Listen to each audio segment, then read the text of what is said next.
जिन जिन लोगों ने, जिन जिन भैया बहनों ने जो भले ही सांस्कृतिक कार्यक्रम की, भले ही खेल कूद की, कबड्डी की, दौड़ की, श्रुतलेख की, रंगोली की, नृत्य की, जो भी तैयारियां की है उसको और बढ़िया करना, ताकि 12 जिलों के बीच में हमारा प्रथम स्थान आए।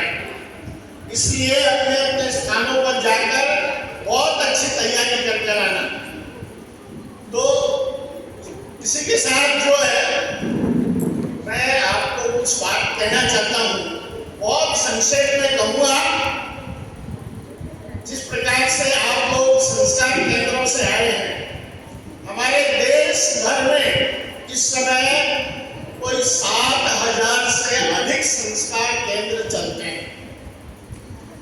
आप जैसे भैया बहन उसमें आते हैं, उनमें जो पुराने संस्कार केंद्र हो गए, उनमें आप जैसे भैया बहन आज जिस स्थिति में पहुंचे हैं, उसकी कुछ थोड़ी सी मैं गिनती आपको बताऊंगा।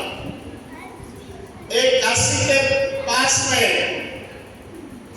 एक मैमना गांव है, वहां की जो संस्कार केंद्र चलाने वाली एक बहन 10वीं क्लास पढ़ने के बाद में संस्कार केंद्र चलाना शुरू किया। पढ़ाई लिखाई आगे की बंद कर दी, परंतु वहां के प्रधानाचार्य जी, विद्यालय के प्रधानाचार्य जी ने कहा आगे आपको और पढ़ना है। वो बहन संदेह उसको समझ में आया, पढ़ाई लिखाई शुरू की, संस्कार केंद्र चलाती रही, उससे थोड़ा उसका आर्थिक सहयोग मिलता रहा। और वो बहन ग्रेजुएशन, पोस्ट ग्रेजुएशन करने के बाद में आरजेएस अटेम्प्ट करने के बाद में आज वहां पर बनारस में ITO, इनकम टैक्स ऑफिसर के पद पर कार्यरत है। आप जैसे इस आयु में भैया बहनों को यह संकल्प करना है कि मुझे आगे क्या बनना है। एक छोटी सी बालिका, आप जानते हैं सभी उसका नाम, जो आपकी उम्र में दौड़ना प्रारंभ किया था, केरला की रहने वाली वो बहन, उनके गुरुजी थे नंबूद्रियार, तो वो उनको आगे बढ़ाते थे और कहते थे चलो दौड़ो दौड़ो और तेज दौड़ो और तेज दौड़ो। और वो तेज दौड़ते दौड़ते एक दिन वो एशियाड की एक अच्छी प्लेयर बन गई और एशियाड में उसको ब्रांज मेडल मिला, कांस्य पदक मिला, स्वर्ण पदक नहीं मिला। वो हताश होकर घर बैठ गई। घर पर बड़ी उम्र हो गई तो घर वालों ने शादी कर दी, गांव में जल्दी शादी कर देते हैं। शादी हो गई, बाल बच्चा हो गए, फिर भी उस बालिका की प्रतिभा को गुरुजी छोड़ने नहीं चाहते थे। 5 साल बाद में कहा चलो वापस दौड़ना शुरू करो, और उसको दौड़ाते दौड़ाते एक दिन ओलंपिक के लिए और उन गुरुजी ने क्वालिफाई किया। वहां भी उसको स्वर्ण पदक नहीं मिला, लेकिन उसके बाद में उसने जो कोचिंग चलाई, उस कोचिंग में दौड़ने की, धाविका बनने की कोचिंग उसने प्रारंभ की।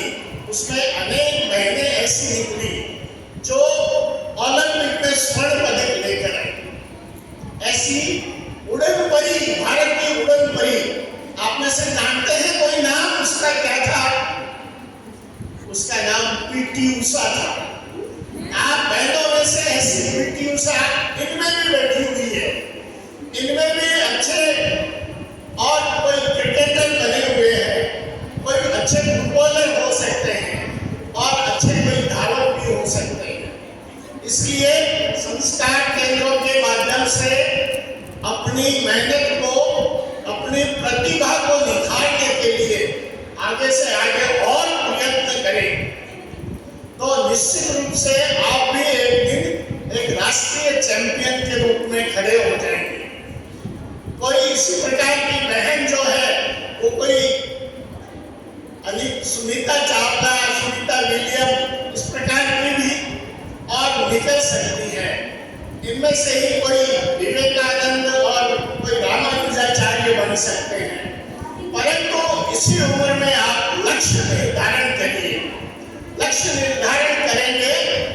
निश्चित रूप से आप किसी अच्छे पद पर बन सकते हैं, अच्छे ओलंपिक चैंपियन बन सकते हैं। तो इस प्रकार से संस्कार केंद्र के माध्यम से हमारे जितने भी आचार्य दीदी आए हैं, उन्होंने जो